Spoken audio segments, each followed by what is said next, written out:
dengan saya Lina Halo. Wahyudi di podcast saya. Kali ini saya ditemani seorang dokter yang cantik dan jauh-jauh dari Sriwit mau menemani saya. Halo Bu Arningsi, thank you. Halo Ibu Linda. Udah mau datang di podcast saya, thank you banget.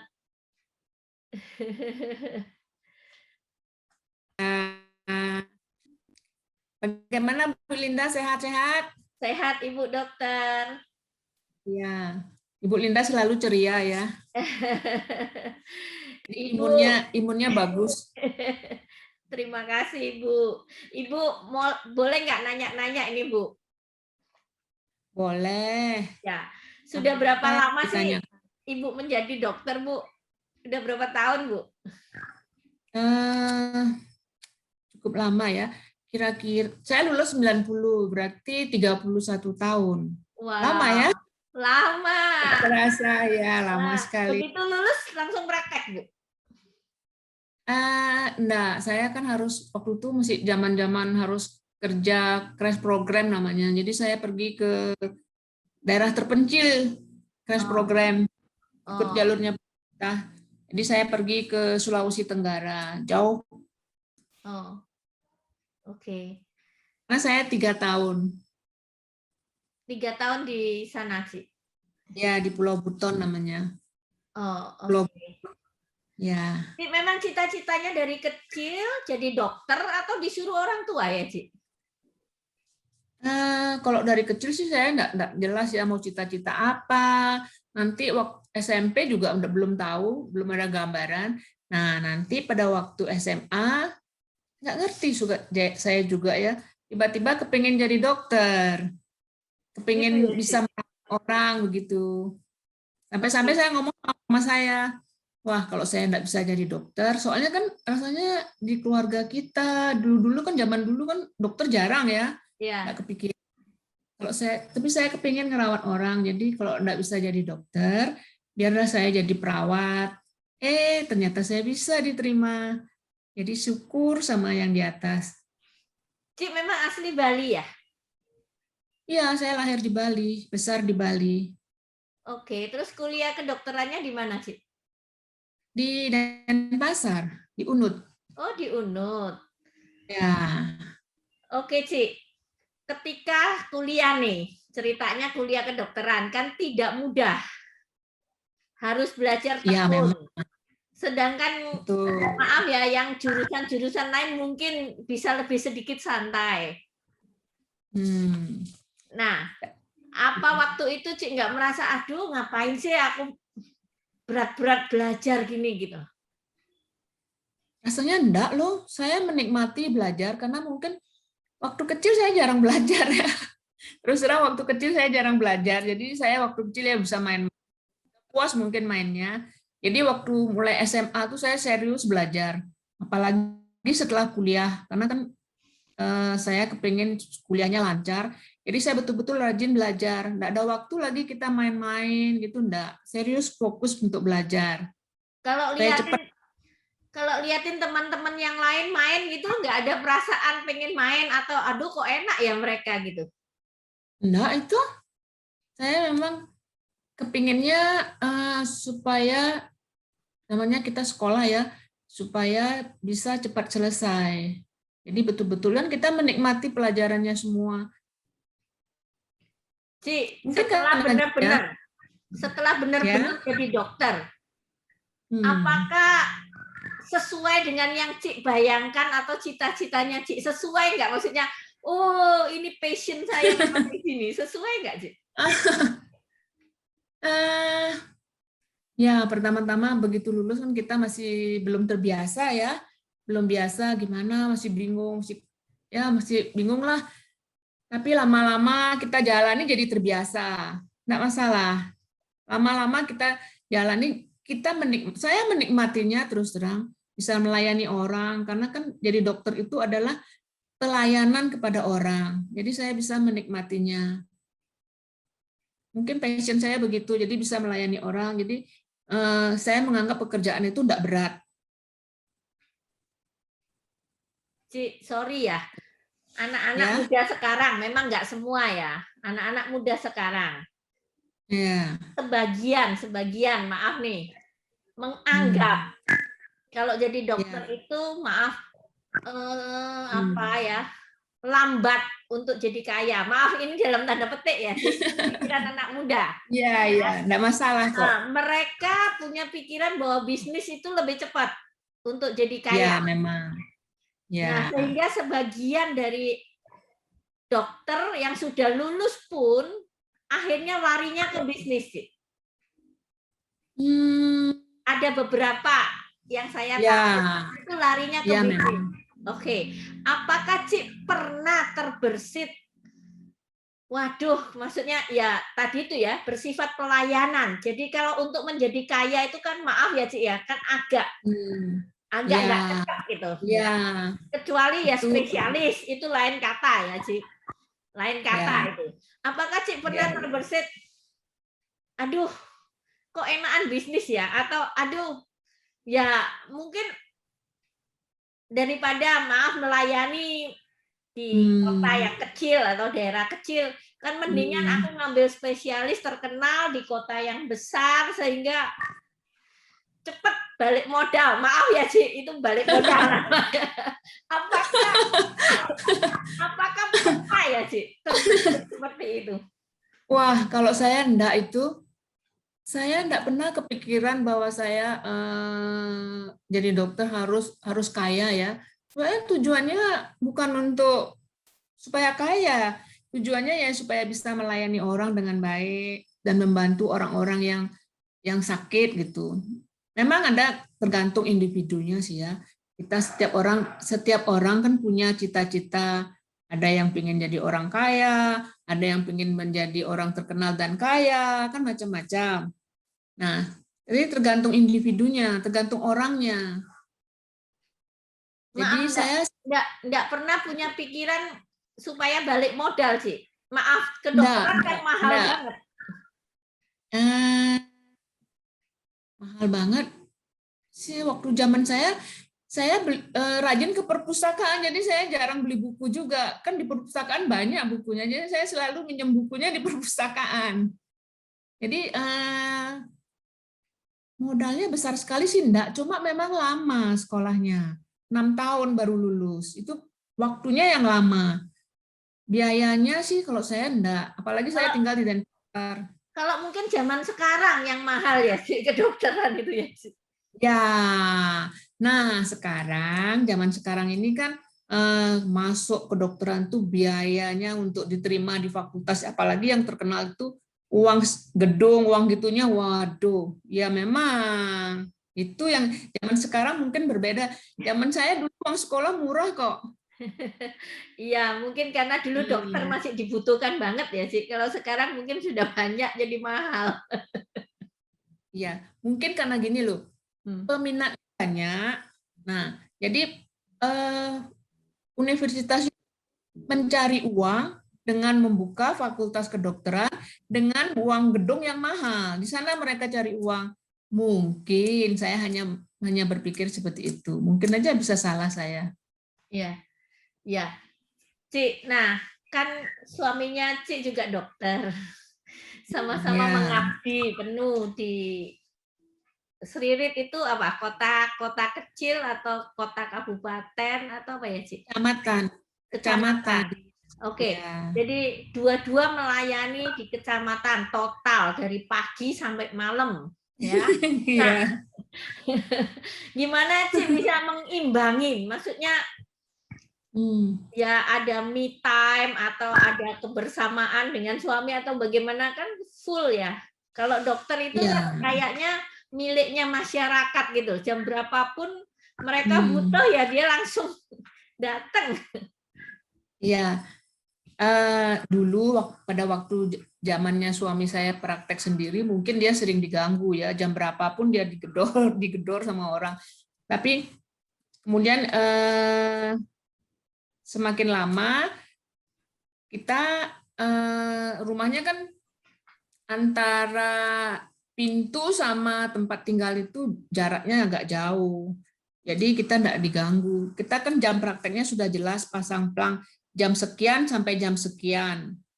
Jadi di luar jam itu kita kan perlu istirahat juga ya. Nggak bisa melayani 24 jam. Akhirnya dokternya yang KO.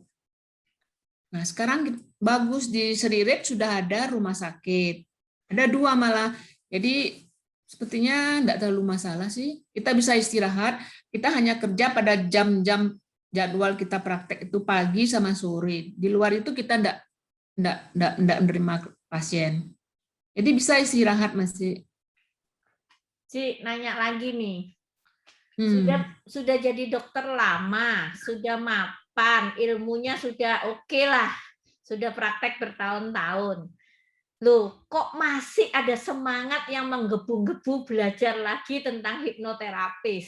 Itu motivasinya apa gitu? Nah, iya. Nah, kita kan melayani pasien ya. Tiap hari itu pasiennya kasusnya ya, kita kan dokter umum soalnya ya. Jadi kasusnya rata-rata sih batuk, pilek, terus sakit tulang, mah. Lama-lama kebanyakan saya pikir kita ini dokter ngobatin orang kadang-kadang seperti penyakit misalnya sakit tulang itu kita ngobatin dia sembuh, nanti balik lagi. Saya merasa gimana ya, mungkin ada suatu cara lagi supaya bisa membantu mereka itu sehat tanpa terus minum-minum obat. Nah, kemudian mungkin sudah takdir ya, saya ketemu pertama-tama Pak Adi di Facebook. Jadi saya tertarik untuk ikut memahami ilmu pikiran dan emosi. Dari sana saya belajar pikiran dan emosi ternyata mempengaruhi kondisi kesehatan kita. Jadi dengan mempelajari ilmu hipnoterapi ini, saya bisa mendalami ilmu pikiran dan emosi yang mempengaruhi kondisi fisik dan menyebabkan seseorang menjadi sakit. Ternyata memang dari yang saya pelajarin itu, 80% lebih dari kondisi sakit itu disebabkan karena pikiran. Jadi kebanyakan pasien-pasien itu datang misalnya gini ya,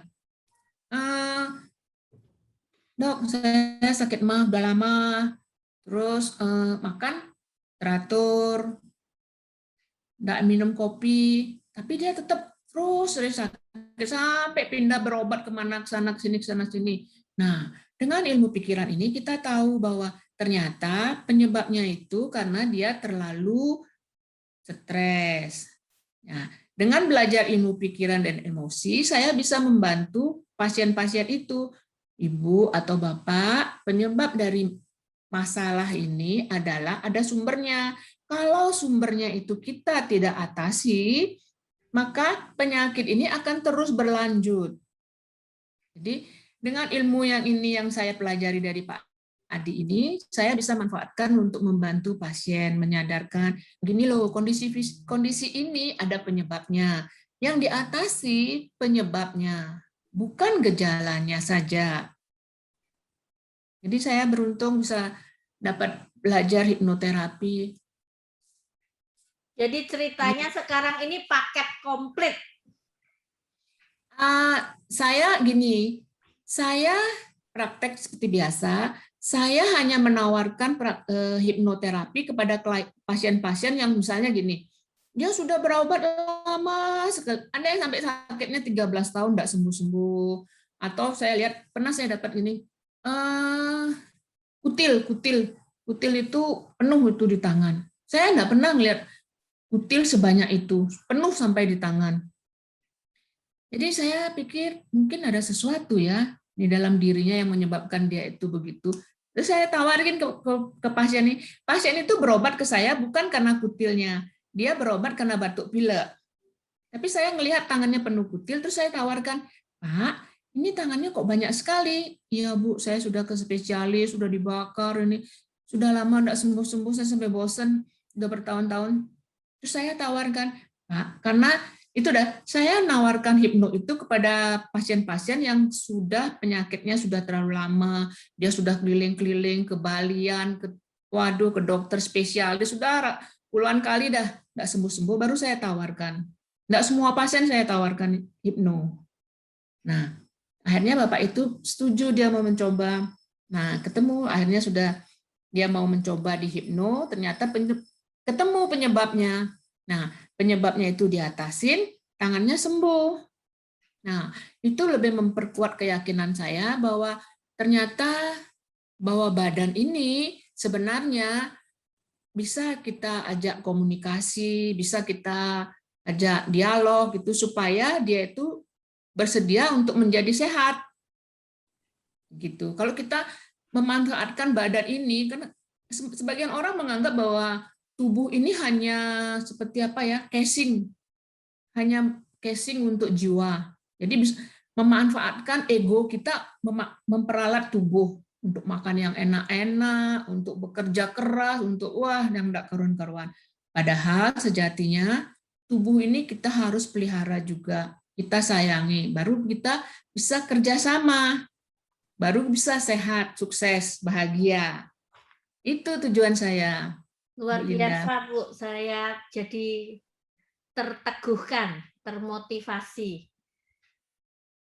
Betul. Ya, karena saya seperti Ibu yang katakan, saya dapat klien kebetulan kenal baik dengan Ibu dan dia mengatakan itu suami istri yang luar biasa.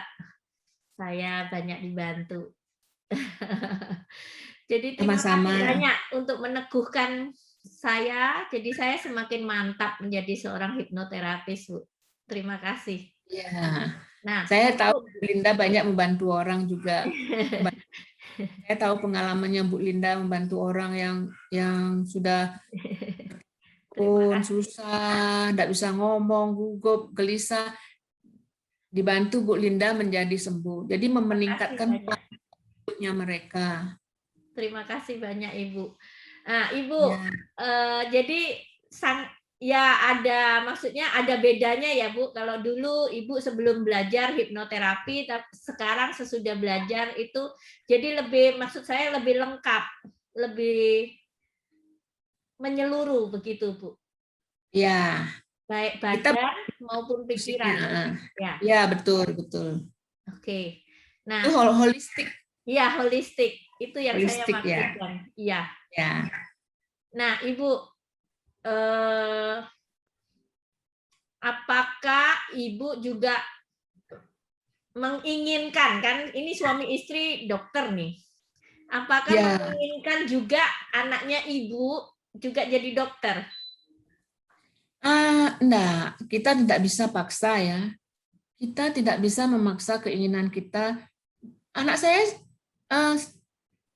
yang satu ya, yang dari kecil itu dia melihat papa mamanya sibuk kerja.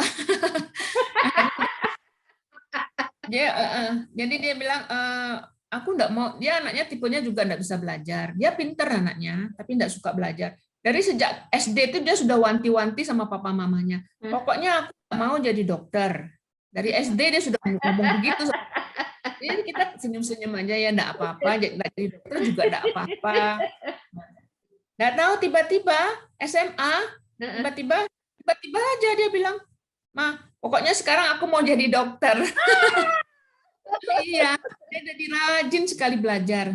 Oh, puji Tuhan, puji Tuhan. Saya ikut senang, ikut happy. Ya, kita tidak tahu. Ya. Bu, kalau kita tidak pernah maksa. Misalnya Ibu saya kasih kesempatan untuk bicara dengan anak-anak muda ya, yang dengerin podcast saya ya Bu ya.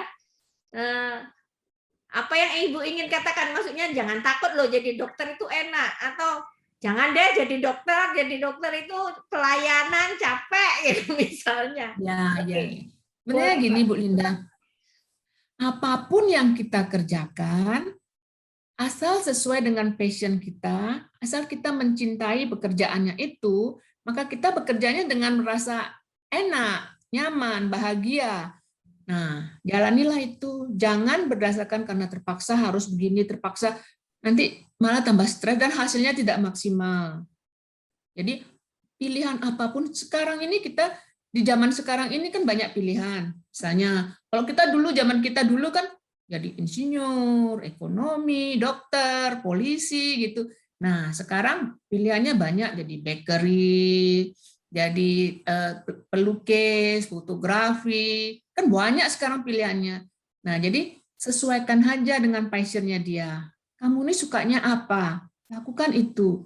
Apapun pekerjaannya kamu, kalau kamu kerjakan dengan sungguh-sungguh dan cintai, hasilnya jauh lebih bagus.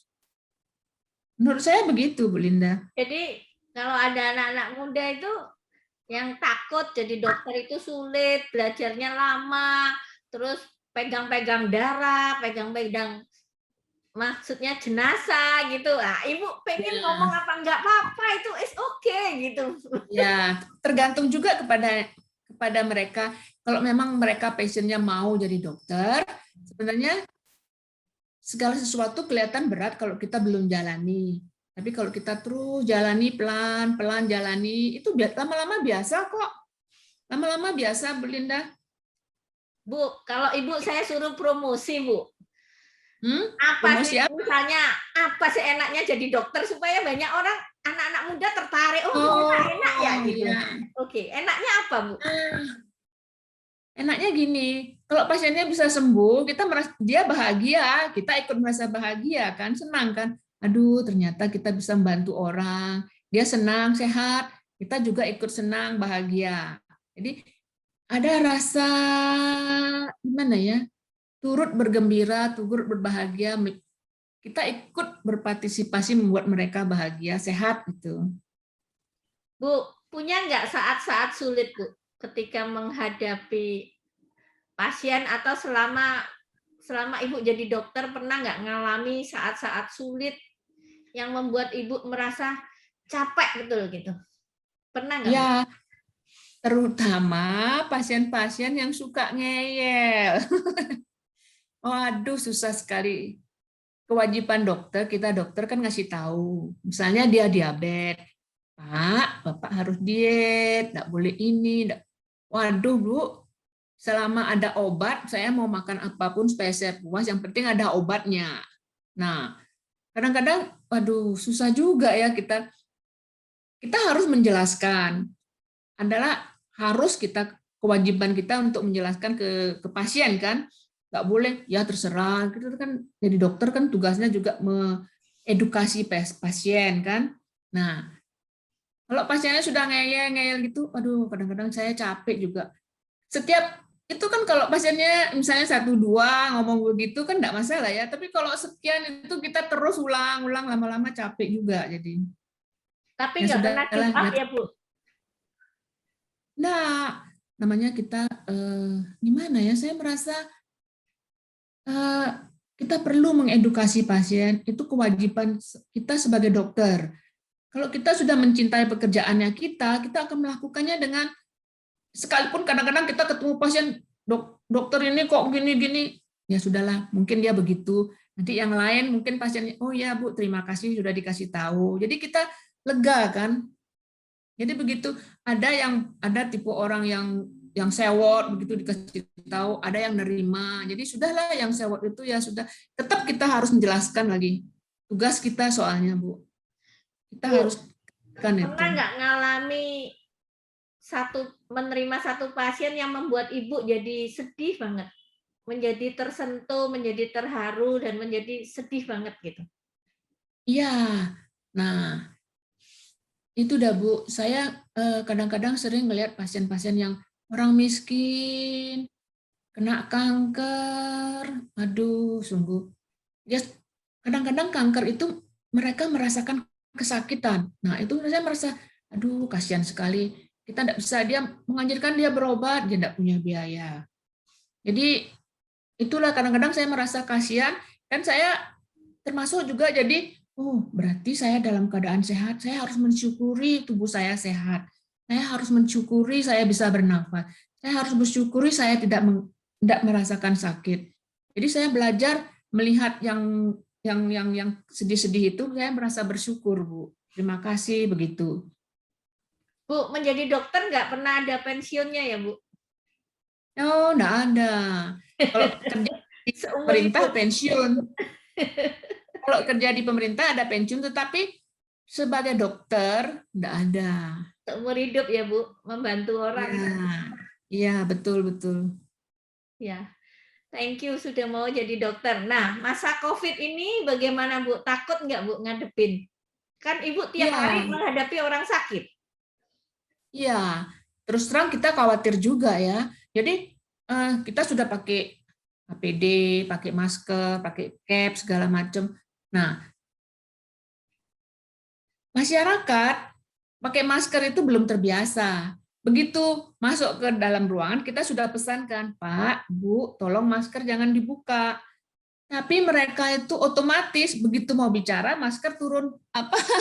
Oh, Iya, jadi terus terang aja, kita kan, nah, biarpun bagaimanapun juga kita kan manusia ya, ada perasaan khawatir juga. Kadang-kadang ada yang sewot juga, ya Pak, ini kan sudah tua, lupa gitu. Tapi kan kita harus mengingatkan terus jadinya. Satu orang tuh kita ingatkan 5-6 kali, Bu, tolong maskernya dinaikkan, Pak, tolong masker dinaikkan. Ibu kalau mereksanya berani mereksa begini Bu, kalau masa COVID Bu. Ya, soalnya saya sama suami saya sih, saya periksa tubuh, saya sentuh pasien. Soalnya kami merasa gimana ya, enggak layak ya kalau kita hanya sekedar ngomong-ngomong aja dengan jarak jauh ngobatin orang itu. Jadi kita tetap pegang, kita sentuh pasien, kita periksa pasien, tapi habis itu kita kan cuci tangan. Jadi cuci tangan. Oke, oke, oke. Jadi pandemi tetap tidak berkurang ya Bu pasiennya ya Bu? Oh, berkurang Ya. kok. Soalnya Ya, orang lebih karena takut ke dokter sekarang ya Bu. iya betul, mereka takut ke dokter. Padahal kita sudah di ruang tunggu pun kita pasangin kipas angin, kita pasangin exhaust fan, malam habis praktek kita pakai UV untuk membunuh kuman-kumannya. Iya.